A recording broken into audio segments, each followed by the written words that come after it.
Stock മാർക്കറ്റിൽ invest ചെയ്യുമ്പോൾ നമ്മൾ പല കാര്യങ്ങളും ശ്രദ്ധിക്കേണ്ടതായിട്ടുണ്ട്. നമുക്ക് ഒരിക്കലും മാസം ഒരു വരുമാനമോ ഇല്ലെങ്കിൽ ഇന്ന കാലയളവിൽ ഇത്ര ശതമാനം റിട്ടേൺസ് ഉണ്ടാക്കുമോ അങ്ങനെ ഒന്നും ഒരു ഗ്യാരണ്ടി കൊടുത്ത് നമുക്ക് സ്റ്റോക്ക് മാർക്കറ്റിൽ ഇൻവെസ്റ്റ് ചെയ്യാൻ സാധിക്കില്ല. പിന്നെ നമ്മൾ ഇതിൽ വരുമ്പോൾ CAGR ചെക്ക് ചെയ്യും. CAGR വളരെ ഇമ്പോർട്ടൻ്റ് ആയിട്ടുള്ള ഒരു ഇൻസ്ട്രുമെന്റ് ആണ്.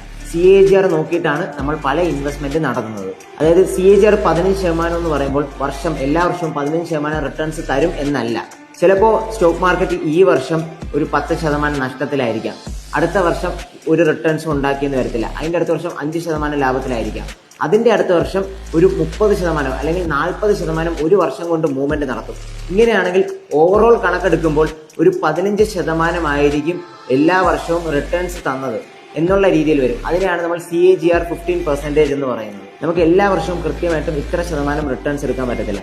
പകരം എന്താണ്, ഒരു 5 വർഷം കാലയളവിൽ ചിലപ്പോൾ സ്റ്റോക്ക് മാർക്കറ്റ് നഷ്ടത്തിലായിരിക്കാം, 6ാമത്തെ വർഷം ഈ 5 വർഷത്തെ ലോസ് റിക്കവർ ചെയ്ത് നല്ല രീതിയിലുള്ള റിട്ടേൺസ് ആയിരിക്കും ആ ഒരു വർഷം കൊണ്ട് നമുക്ക് നേടിത്തരുന്നത്. അപ്പോഴാണ് നമ്മൾ CAGR കാൽക്കുലേറ്റ് ചെയ്യുമ്പോഴത്തേക്ക് ആവറേജ് 15% എന്നുള്ളൊരു കണക്ക് കിട്ടുന്നത്. അപ്പോൾ ഒരിക്കലും ഓവർനൈറ്റ് സക്സസ് ആഗ്രഹിച്ചുകൊണ്ട് സ്റ്റോക്ക് മാർക്കറ്റിലേക്ക് കടന്നു വരരുത്.